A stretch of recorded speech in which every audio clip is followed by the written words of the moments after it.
আমি প্রমাণ করেই ছাড়বো আমি নির্দোষ। তুমি ওরা চলে যাইতে বলো, আর যত তাড়াতাড়ি সম্ভব আমার ডিভোর্সের ব্যবস্থা করো আব্বা। তোমার কোনো দোষ নাই, সব দোষ আমার। গরিব হইয়া কোটিপতির কাছে মেয়ে বিয়ে দিছিলাম। নিজের হারানো সম্মান উদ্ধার করে তবে আসি। কোনো দরকার নাই, আপনার এই মুখটা না আমি আর দেখতে চাই না। তুমি বেশি বাড়াবাড়ি করবো না কিন্তু। আমি কিন্তু তোমার নামে মামলা করবো। যা মামলা কর, আমিও দেখতে চাই তোর কোন বাপ আছে আমাকে ধরতে। তোরা যে নাটক সাজিয়েছিস না, এটার জন্য তোদের নামে মামলা করা উচিত। কেন, কি করেছি আমরা?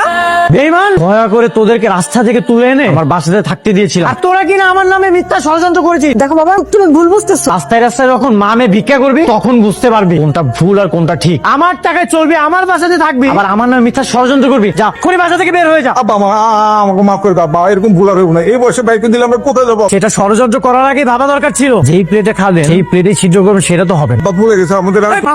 ভুল হয়ে গেছে বাবা, তুমি আমাকে মাফ করে দাও। বৌমা নিয়ে আসো, আমরা বৌমার কাছে মাপ চাইবো। ঠিক আছে, নেক্সট টাইম যদি এমন কোনো ভুল হয় সবাইকে বাসা থেকে বের করে দিব। ভাই আমার 2 কেজি আলু দেন। ভালো দেখে দেন।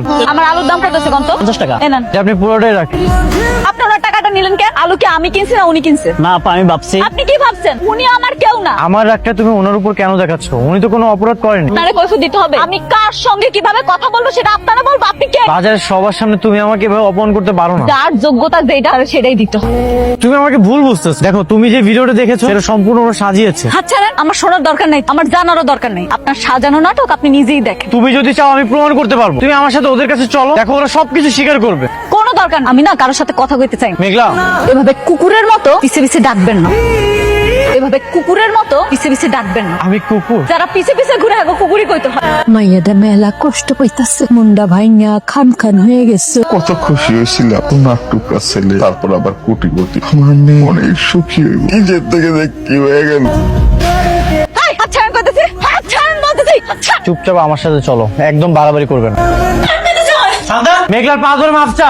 কি হলো চাচি, চুপচাপ দাঁড়িয়ে আছো কেন? তুমি যে ভিডিও করেছো সবকিছু যে সাজানো নাটক ছিল, সবকিছু মেঘলাকে বলো। কি হলো বলো। বৌমা, আমরা ভুল করে ফেলাইছি। সেদিন রাত্রেবেলা অনেকের দুধের গ্লাসে না ঘুমের ওষুধ মিলাই দিচ্ছিলাম। ভাইয়ার কোনো দোষ নেই। মা আর আমি মিলে ভাইয়ার দুধের মধ্যে ঘুমের ওষুধ মিলিয়েছিলাম। ভাইয়া ঘুমিয়ে যাওয়ার পর আমি ভাইয়ের কাছে গিয়েছিলাম আর মা ভিডিও করেছিল। এখনই মেঘলার পা ধরে মাফ চা। না থাক। তার মানে সেই দিন যা যা ঘটেছিল সব আপনাদের ষড়যন্ত্র? তুমি একটা মাইয়া হইয়া আরেকটা মাইয়ার সাথে এমন করতে পারলা? আমার অনেক কিছু তোমার বলার আছে, কিন্তু এখানে কিছু কমু না। তুমি আমগো মহল্লায় আসো, ওইখানে সব কথা বলি। আসলে বাবা, আমরা যে কি লজ্জায় পড়ছি কি কমো আর। আমার কিন্তু একটা বিশ্বাস ছিল যে তুমি এমন অন্যায় কাজ করতে পারো না। আমাদের উপর রাগ করো না বাবা। কি বলছেন এসব? আপনারা বাবা মার সমান, আমি একদমই রাগ করিনি। আমাকে তুমি মাফ করে দাও। আমি তোমার সাথে অনেক বাজে ব্যবহার করছি, অনেক রাগ দেখাইছি, আমি বুঝতে পারি নাই। মেঘলা, তুমি যে নিজের ভুলটা বুঝতে পারছো এটাই তো অনেক। আমার লক্ষ্মী তুমি সারা জীবন আমার পাশে এমনি থাকবা তো? অবশ্যই, আমি সারা জীবন তোমার পাশে এভাবেই থাকবো।